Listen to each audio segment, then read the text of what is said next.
He was Ontario's first and so far only NDP Premier. He also led the Liberal Party of Canada and prevented it from disappearing after its worst ever showing during the 2011 election. But now, 35 years after winning his first election on the Danforth, Bob Rae is leaving politics. Let's find out why. Here he is, Bob Rae, the soon-to-be former MP for Toronto Centre, and it's good to have you back in that chair again. Thank you very much, Steve. Good to be with you. Get comfy, because this is your life, Robert Keith Rae. We're going to go through some of the highlights here. Your version of my life. Indeed. 1978, you win that by-election in Broadview for the federal NDP. 1979, you move the motion defeating the minority Joe Clark government. 1982, you became the Ontario NDP leader and winning a York South by-election as well to get into the legislature. 1985, you signed the accord with David Peterson to end the 42-year-long Tory dynasty. 1987, you become Leader of the Opposition. 1990, much to your shock and many others, the Premier of Ontario. 1996, you left the NDP leader's job. 2006, you ran for the federal Liberal leadership. 2008, elected Liberal MPP for Toronto Centre, returning to the House of Commons. And of course, 2011 to 2013, the interim Liberal Party of Canada leader. That's quite a resume, but let's go through some of this. Why did you decide to leave Parliament before the next election? Well, this opportunity came up that I was asked to begin work in Matawa, the area north of Thunder Bay, and working with the First Nations there on this huge mineral find, which is called the Ring of Fire. The companies are getting involved, and the First Nations were concerned about it. They very much wanted me to work with them. I said I would, so I went up, did a lot of work, and as I started getting around to the communities and visiting people, it became very clear to me that I couldn't do that and be an MP at the same time. It just, in terms of time and everything else, it just wasn't going to work. So I had I guess a real kind of set to with myself and said, well, this has been something I've been interested in my whole political career, going back to the very beginning of my federal career and then later on as a provincial member and premier. And this is an opportunity to do something for something that I believe in needs to be done. You know Bob Nixon, right?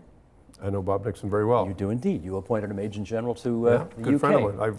I had a good email exchange with him today. Well, did you see what he wrote about you? I did. The indications are that Rae will devote himself to the affairs of First Nations in Northern Ontario as they negotiate their participation in the newly revealed resources to be developed there.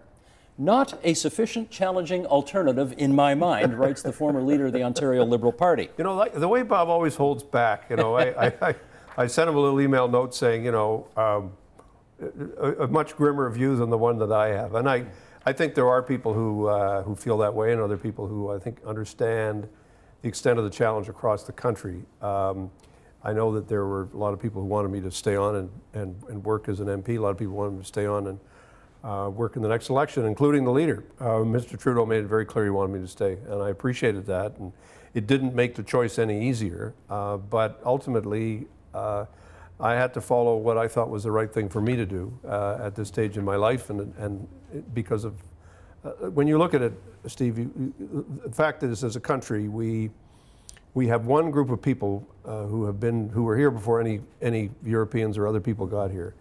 Who have been really excluded from the center of our public life, of our political life, and of our economic life. And this can't go on. You can look back and explain historically how things have happened, but now you can't use as an excuse. You've got to look at the condition that people are living in and say we've got to do more to fix this over time. Not going to happen instantaneously. But it is, in my opinion, the real unfinished business of Canada. Well, let me try one more thing with you here, and then we'll, as you say, look back, because I do want to look at some of the highlights of your career. Here's what some people are going to say. They're going to say the next federal election is in 2 years. Right. If you really thought the Liberal Party of Canada had a chance of winning that election, you'd hang around because you'd have your pick of any cabinet job you wanted, and you could be the foreign minister. And the fact that you're leaving now suggests you're not sure they can actually win that next federal election. So that's why you're going. You want to comment? Yeah, I do, because I think it's sure somebody might say that. But I've been a premier. I've been an advisor to prime ministers. I've worked on files that have allowed me to meet with every minister in the government. I've worked with foreign ministers. I've worked with ministers of health. I've sat around a lot of cabinet tables and committee tables, federally and provincially. So don't know how to put this nicely. These jobs do not have a huge amount of romance for me.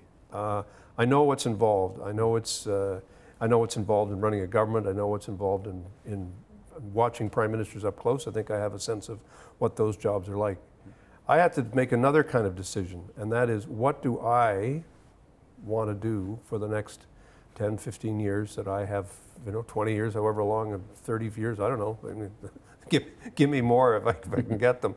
But how do I want to spend my time?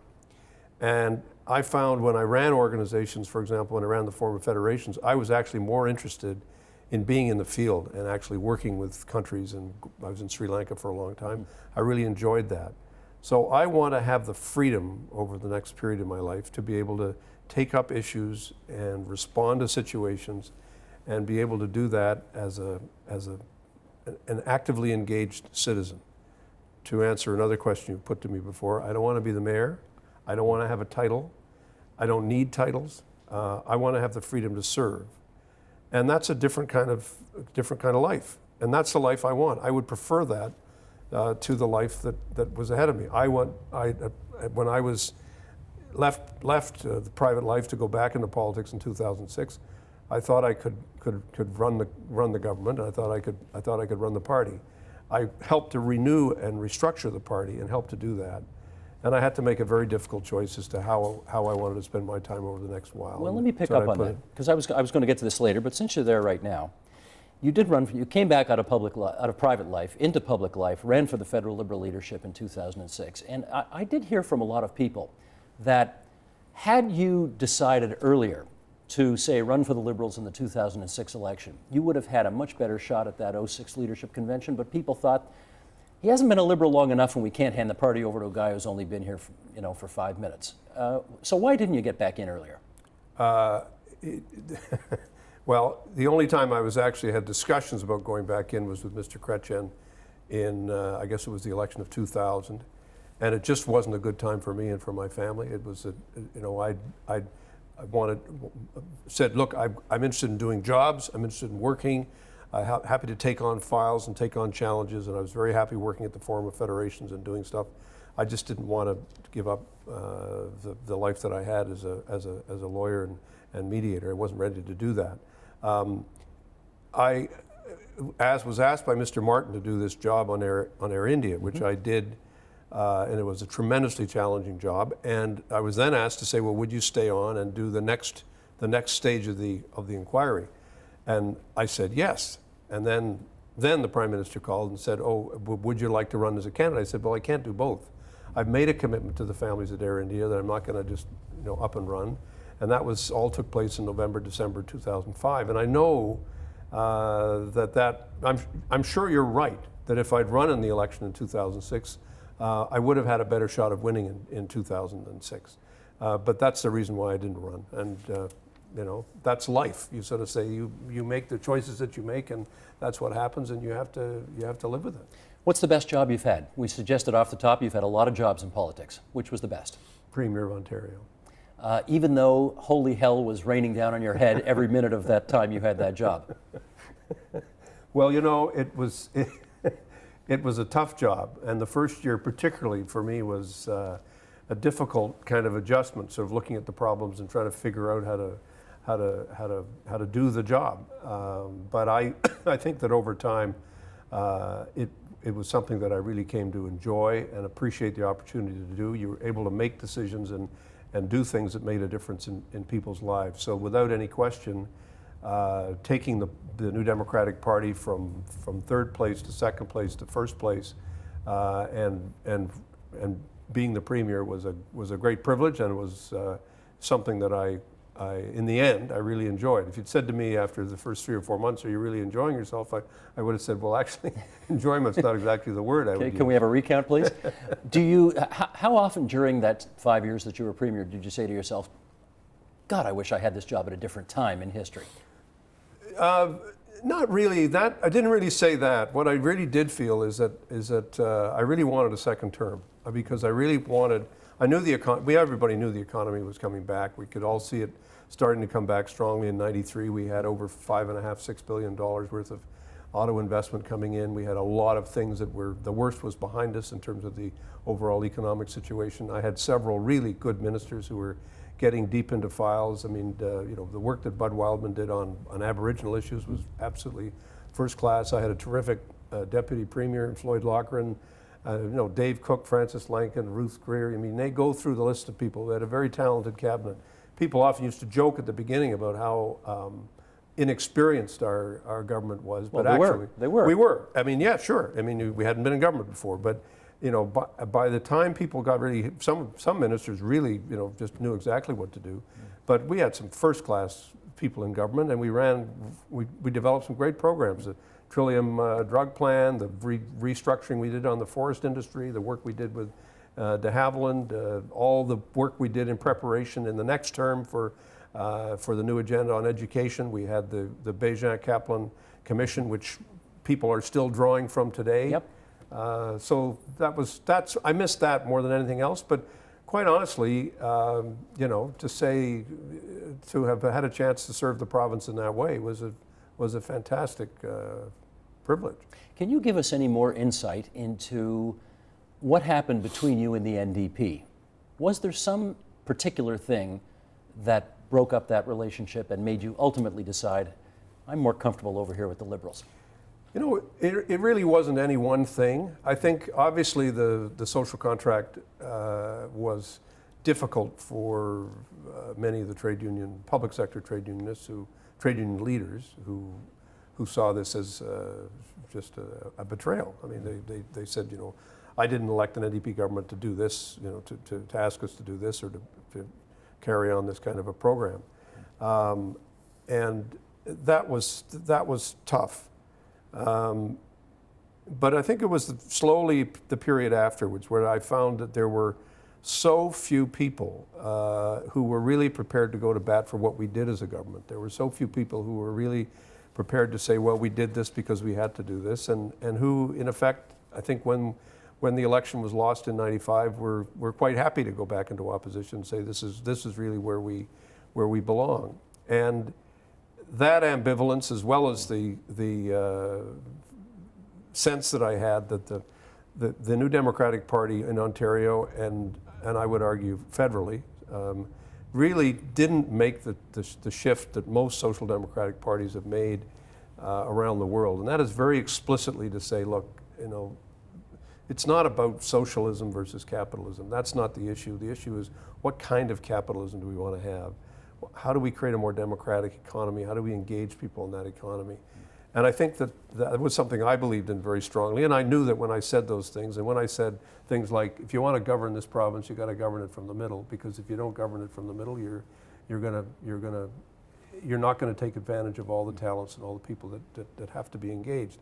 So it was an evolutionary process. You know, it's a funny thing, when I wrote my second book, The Three Questions, I was at a conference on federalism in Mexico, and the phone rings, and it's Mr. Chrétien.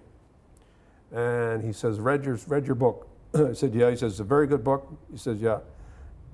You're a liberal. I said, well, a lot of New Democrats are telling me that as well. You know, they read the book and say, you know, so I guess it took, but it wasn't an easy thing to do. And I don't mind saying, I mean, it was leaving one party and then joining another one is similar to any breakup, whether it's a personal relationship or anything else. It's not an easy thing to do. It's very painful. Did you notice the comments the other day? You have... I mean, federal Tories said nice things about you. Federal Liberals said nice things about you. Ontario New Democrats are still pissed off at you. Some are, some aren't. I mean, I think the ones that aren't are quiet because they don't want to get into trouble with the ones with the official position. I think when I was saying my goodbye speech as the interim leader in the House of Commons, I joked with the New Democrats in the House. I said, it's very difficult. It's like asking people to live next door to their first husband. I mean, it's not an easy kind of relationship. But I mean, at a personal level, I can tell you I have very, very warm relationships with the people who were in my government, with one or two exceptions. And yeah, it's hard for people. But I also think that in life, we evolve. Our views don't, you know, sometimes people change dramatically. I don't think my views have changed dramatically.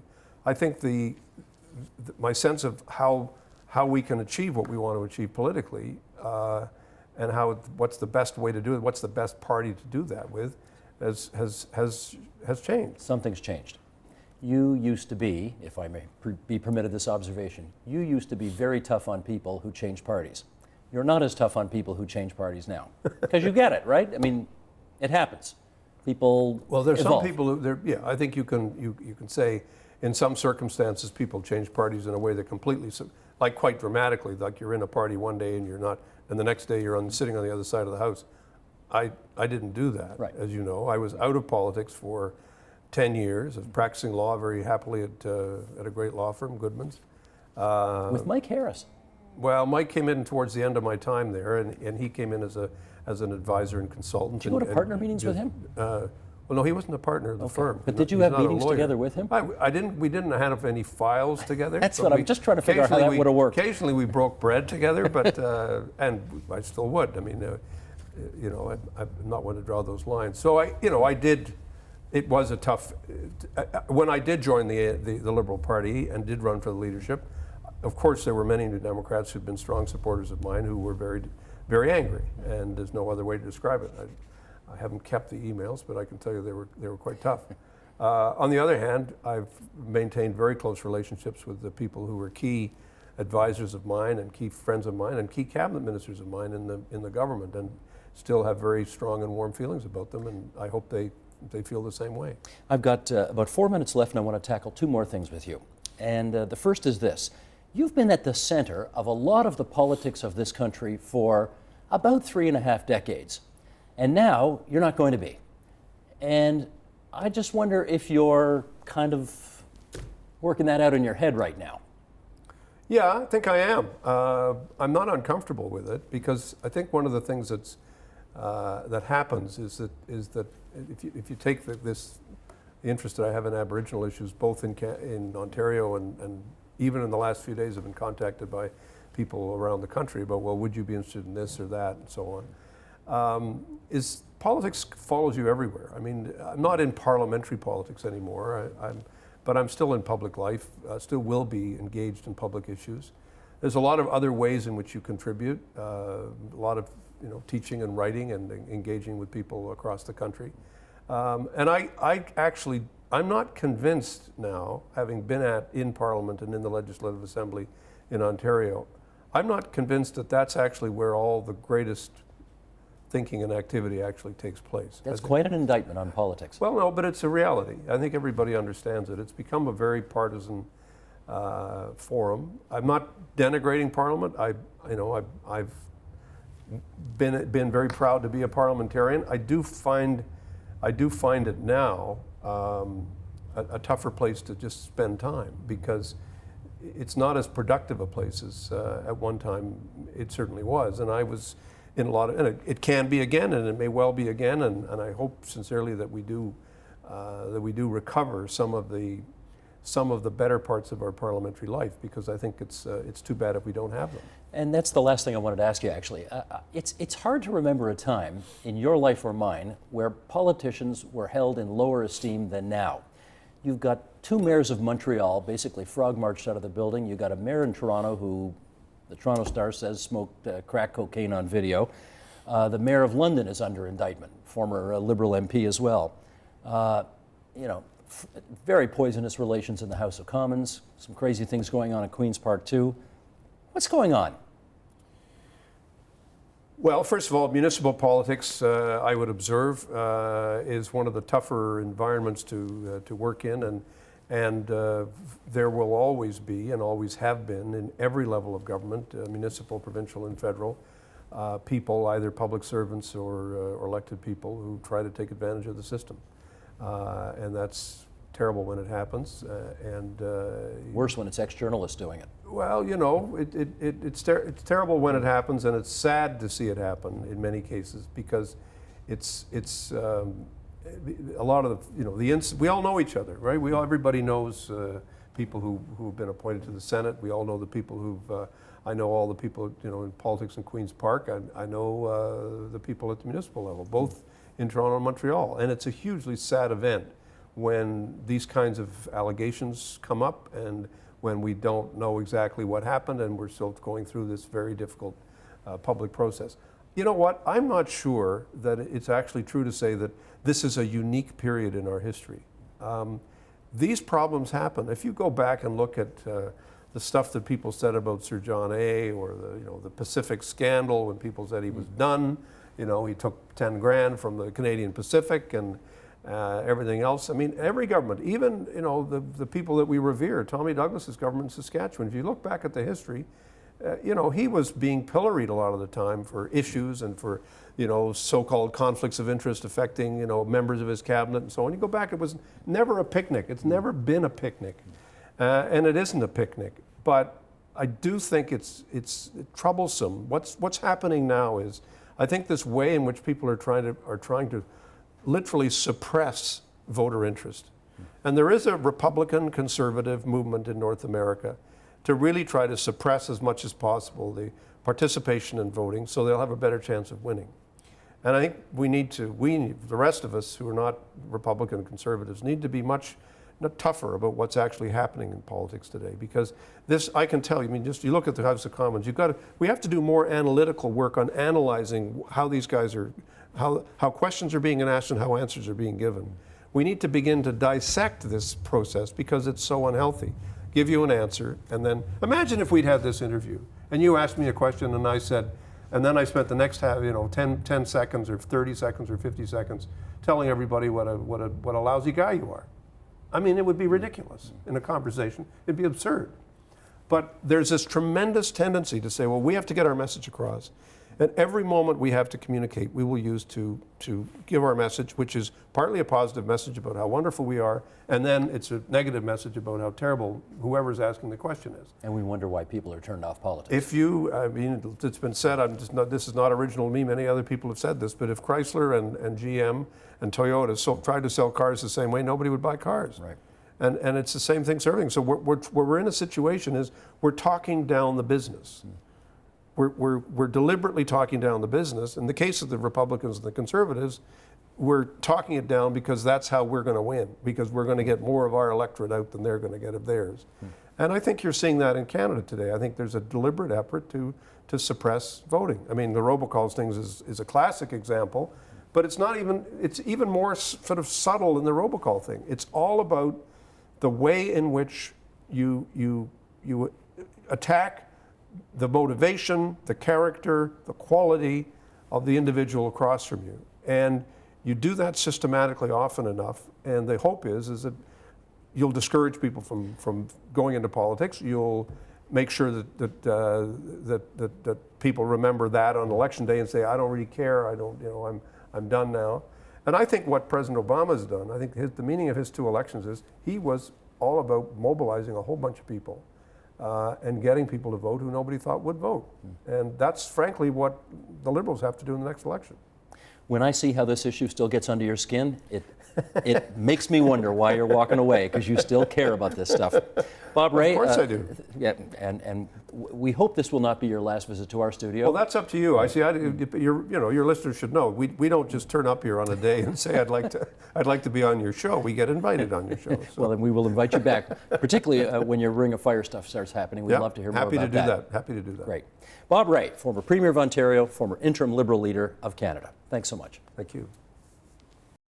Support Ontario's public television. Donate at tvo.org.